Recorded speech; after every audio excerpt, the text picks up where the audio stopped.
So what we're observing is that it's important to consider sort of the impact on working capital, which is, you know, across the board an impact of increasing pressure, with all the context specificities and commodity specificities we discussed last time. In this context, it's important to consider not just what happens at the farmer end of the supply chain, but what happens all at the various in the various links. Few years, that emphasis on private sector engagement as a fundamental tool to achieve development objectives is now more critical than ever. And of course, in the food security realm, that those partnerships with food supply chain SMEs, as well as working with finance providers to de-risk lending to the SMEs is in this environment where investment rounds have been paused, accounts receivables have become more unreliable, and purchase orders have often been reduced in size by buyers with their own issues. It can be difficult to get comfortable as a financial intermediary to stay in the market. You know, often we're bridging to something concrete at open roads. So a purchase order, an investment round, some delays in accounts receivable that we can get comfortable with. But right now we kind of recognize that we're no longer bridging to certainty.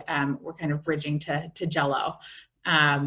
So, you know, as an impact investor, we do see ourselves as needing to meet kind of a higher bar of accountability. This is a conversation we've had internally, and I'm sure it's happening with other impact investors as well, just about the role of impact capital more broadly. And I think it's important to note that as intermediaries, we are better positioned to absorb some of the increased risks in the market that the SME agribusinesses or smallholder farmers themselves are facing. Many of the changes that need to be made by agribusinesses and SMEs are those that need to be made by all businesses. And first and foremost is a very rigorous approach to making sure that they don't run out of cash. On the Agri side, IFC normally doesn't finance SMEs directly. What we do is we indirectly finance them through the financial intermediaries, which is either banks, commercial banks, or microfinance institutions. And here we are expecting that over the next few months, we're already hearing stories of defaults rising on the microfinance sector. And I think that will sort of back up and we'll start seeing some stress in the near term. And so what we've focused on is trying to make sure there's enough lines of credit, trade finance is not affected. And I think the idea is to push local banks and financial institutions and make sure that they're doing their job and getting the funding out to the SMEs. I think some of the tactical things that we are doing, like the payment codes, like the use of technology, will become some of the structural solutions to some really long-term challenges. And as I say, the biggest of those long-term challenges being the visibility and the transparency of what's going on in those value chains. That we are seeing now and that can also impact the future of the investment is, on one end, this digital fracture, meaning that we have seen that value chain and smallholder that are part of the digitalization have been much more resilient than countries or people that are not part of this, either by receiving facilities of payment or just information about where they can deliver and when. And so that's going to be a need to be addressed. There is in Kenya a big bean producer called Frigoken company, and they actually have 20,000, even more I think nowadays, more than 20,000 certified producers under one certificate.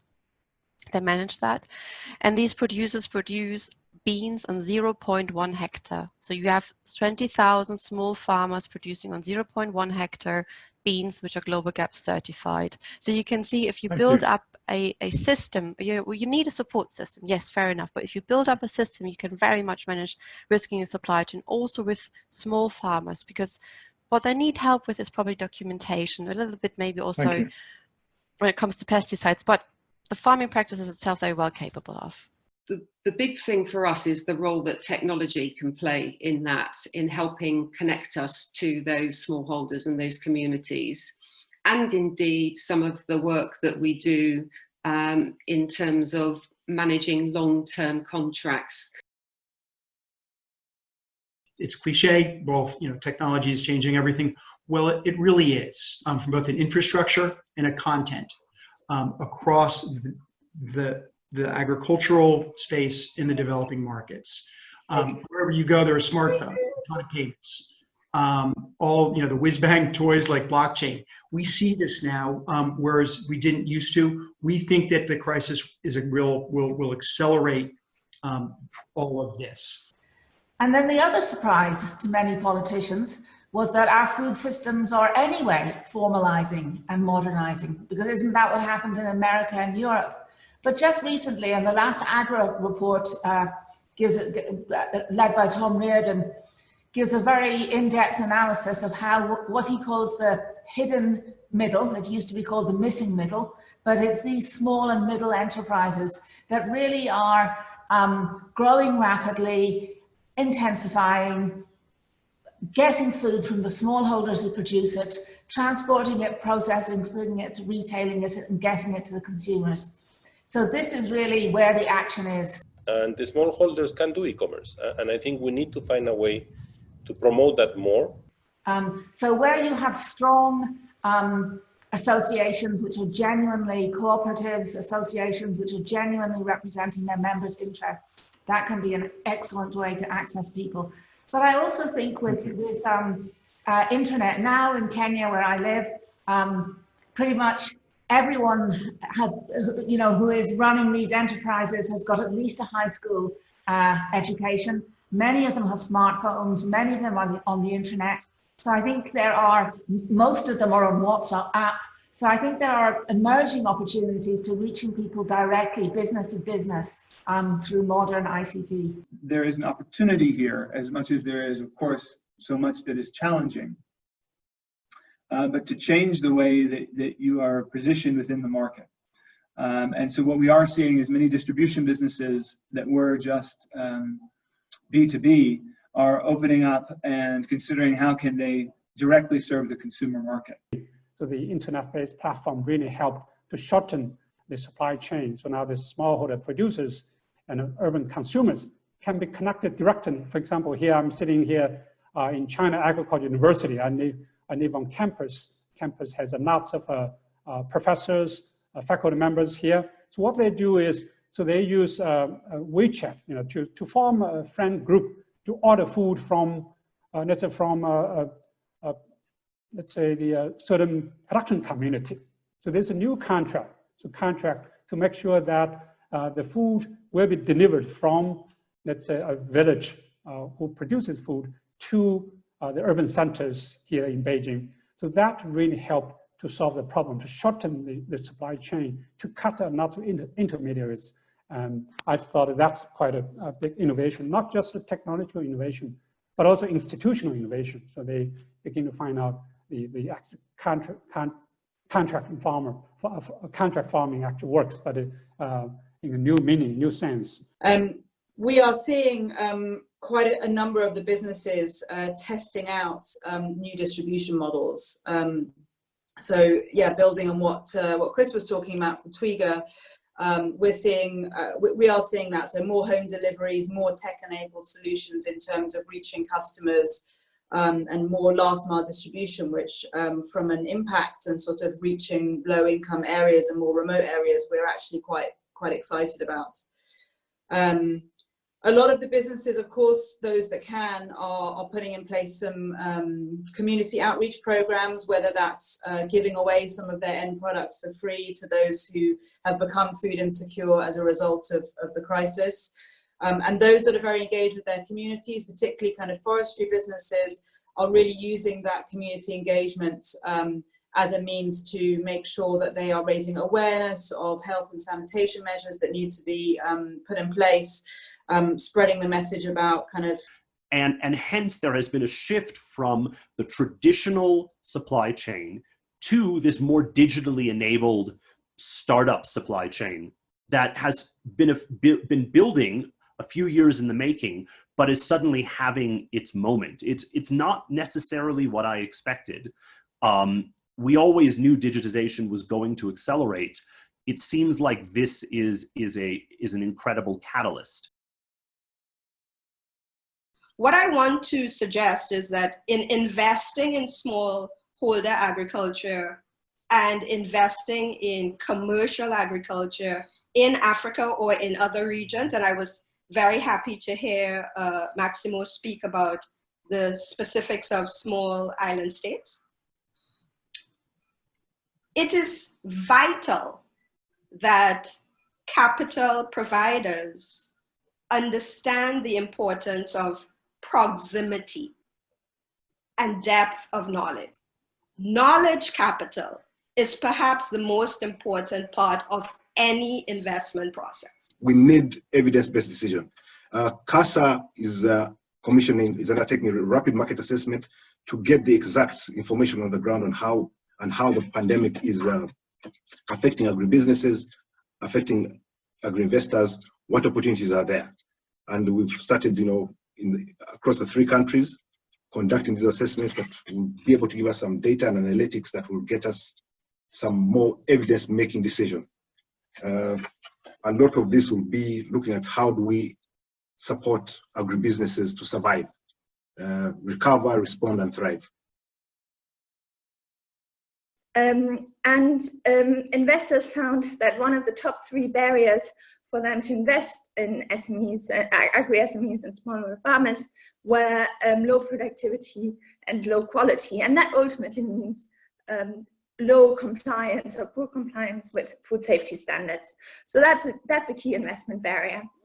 And also investors, we know that investors are predominantly interested in the value chains that are growing most quickly. And we know that with urbanization and growing incomes, there's more demand for high protein value chains such as meat, fish, poultry, dairy. So the second thing we're trying to do to help them to cope is storage, because the only way they can cope is to store what they have harvested so that they can sell it whenever the market improves. Remember, we're talking of a 12-month or more of a recession period over which they have to play until and increase their resilience. So we are working on identifying strategic locations of cooling and drying facilities that will allow them to do that, but also taking the opportunity of creating facilities with the multilateral agencies so that these can allow them to link them to financial markets. And we are looking to a more modern way of doing warehouse receipt systems to avoid the problems that we have found in other countries like Uganda on the warehouse systems. Basically using e-vouchers and linking them to the financial markets in strategic locations. This will be an investment that could pay off. We need to have infrastructure to absorb any delay, both in terms of storage. Here Maximo also has discussed different implications around storage, but I will say cold storage, for example, in particular is something that will need to be focused on for high value product. And of course, having some, and hopefully that will be just the development path, more processing facilities in developing countries, in Africa, just to make sure that if you cannot sell your mango in the next 2 months, or just next week, sorry, 2 months is already too late, but and expedited them to Europe, you have alternative and processing centers around in order to not waste your food production. There will, in many cases, be an investment required either to add a line, processing or production line, or to extend one. But clearly, there's a need to move towards longer shelf life products and those that can weather such unpredictable asset turnover. There is certainly an opportunity there for banks and investors to support, particularly businesses, as Niraj says, that they know well, make those kinds of changes to their operations. There are innovative business models that are being developed. So investors, instead of looking at revenues from a single commodity, can take into account various revenue streams. So for example, when moving from a coffee investment into an agroforestry land use investment setup, additional revenue streams could come from timber, could come from plantain and other undergrowth that is being planted before the canopy closes, and also looking at revenue streams related to carbon benefits. So I think consumers are really changing their thinking or their behavior through this. One is probably they wanted to consume safe, green, sustainable, healthy foods. So they probably wanted to cut down meat consumption, but in the meantime, to ensure their adequate nutrition for their health. So one technology is called alternative proteins. So the either the plant-based or using sort of a cultural farming approach to produce meat without much greenhouse gas emission, without using much water and land and so on. And I think that this could be a really game changer in the future. So the consumers are aware of the impact on the environment, aware of the impact on their health, in the meantime, keep some distance from the nature, like the wild animals and beyond. There is a serious concern that if we want to really mitigate climate change, if we want to price carbon, relying on air transportation for fresh product may not be a long-term strategy. And so this is where some of the long value chain, like exporting green beans from Kenya to London, may need to be rethink or adjusted to something that is currently a clear disruption, but we'll have in the medium term when the airline companies will need to recover impact on the cost structure. A lot of additional investment is needed to ensure long-term productivity of agricultural land. Productive land is increasingly becoming a scarce issue and a scarce resource in this world. And to address this, a lot of capital will be needed to scale up innovations and to restore productivity of degraded or existing agricultural lands. Also to make it possible to reduce the existing pressure on forests and clearing new forests and moving up the forest frontier. Just like this has happened in the energy sector, investment into sustainable land management through this holistic approach could become a new asset class. And there is a need for standards and for data that can link investors to the climate agenda and to making sure that their investment capital really contributes to the transformation of the food and agricultural commodity sector.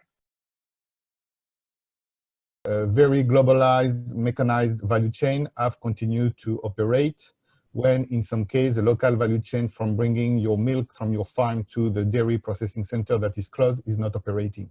So we may have many more difficulties to drive or carry goods over 100 kilometers than 5,000 kilometers by ship. So really it depends of which product we are talking about, and an overgeneralization that thinking that local is more secure than international is just an illusion.